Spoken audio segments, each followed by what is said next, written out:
Thank you so much for coming this afternoon for this pre-brief of the side event that we're doing at 4:30.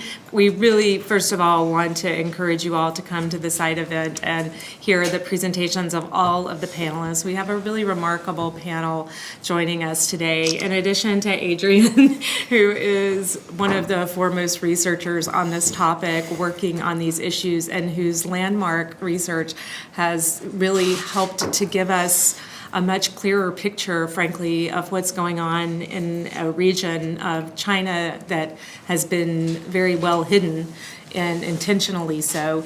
And Adrian's research, which primarily has looked at Chinese documents to understand what is going on in Xinjiang, and comparing those documents. I'll let him talk about it, but I just am so in awe of the work that he's done, because it is so remarkable, and it has helped us to really understand better what is going on in Xinjiang. And so we're really grateful to have him on this panel today.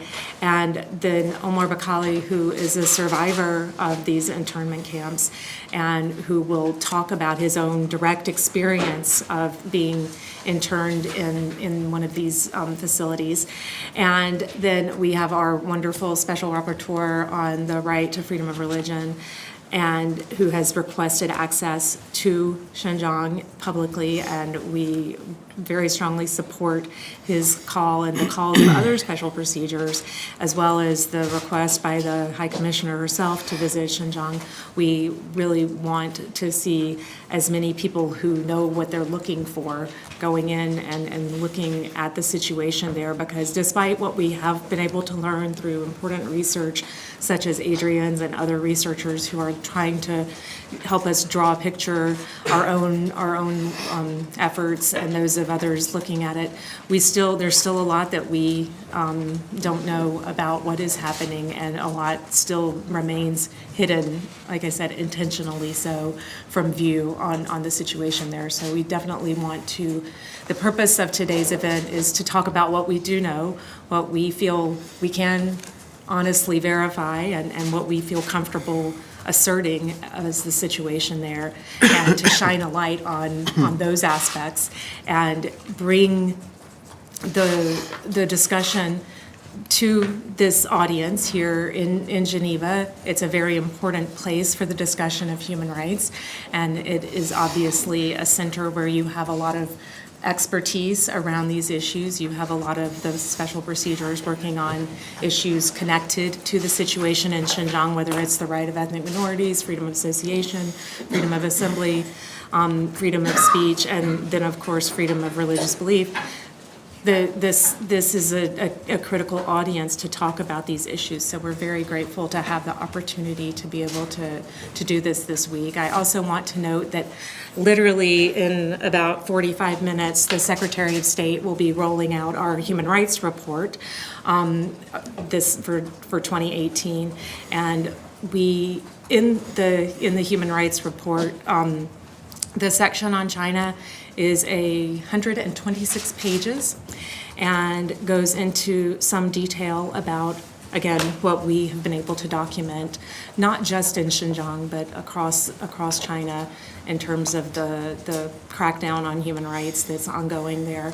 But it does have a particularly strong section on Xinjiang this year, and so the Secretary will be rolling that out this week. And with that, I'm going to turn it over to Adrian and let him talk a little bit, preview his presentation for you. Thank you very much.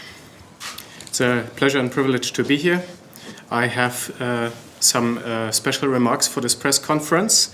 I have also prepared a paper specifically for today, which also will be available at the panel later on, but I have a bunch of copies also here for the press. And however, the remarks I'm making now are largely not contained in the paper.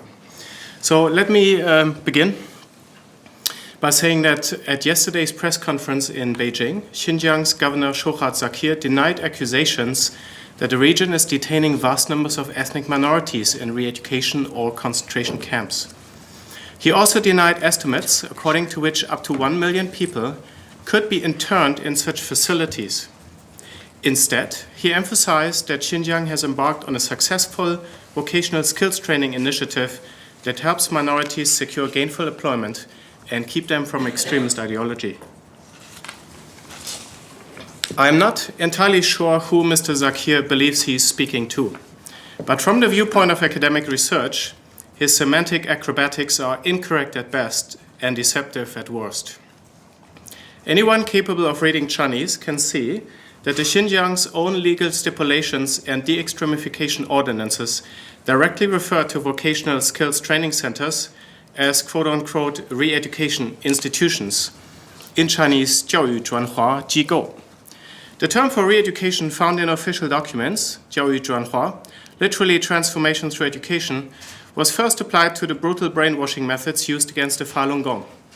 教育转化 has its roots in the former re-education through labor system, as well as the heavy-handed involuntary treatments administered to drug addicts under the coercive isolated detoxification scheme. Mr. Zakir denies the existence of quote-unquote re-education camps. In Chinese, the term used is 在教育营, which is easily done because the term 在教育营 is in fact never used in China or in Xinjiang to describe political re-education facilities. However, between 2013 and 18, official documents and state media reports have mentioned at least 8 different terms for centralized closed teaching, re-education, or skills training facilities in the context of de-extremification work.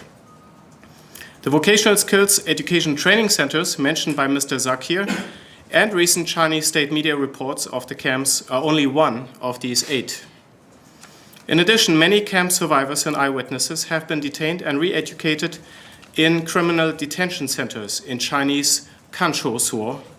Satellite images and official spending figures confirm that these detention centers have expanded massively in 2017 and 18 and are apparently playing an increasing role in Xinjiang's large-scale internment campaign. It is therefore safe to assume that those who are interned in the specific facilities labeled vocational skills education training centers number less than 1 million, making it easy for Mr. Zakir to argue against the 1 million estimate.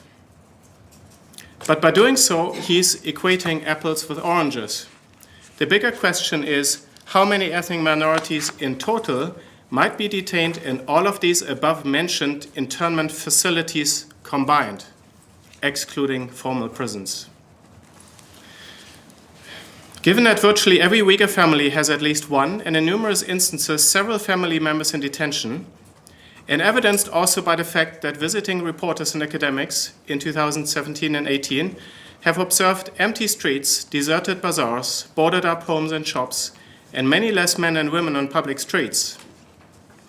Given that detentions among Kazakhs and Kyrgyz have also drastically increased, especially in 2018, and that large numbers of all of these groups are detained in heavily overcrowded detention centers, whose total capacity has drastically risen in the past 2 years, given that spending on Xinjiang's justice system facilities and detention center management and related domestic security budgets multiplied in 2018, and apparently, as we recently find out, maintained the same level in 2018, and given ongoing eyewitness accounts of the severe overcrowdedness of just about all of these facilities.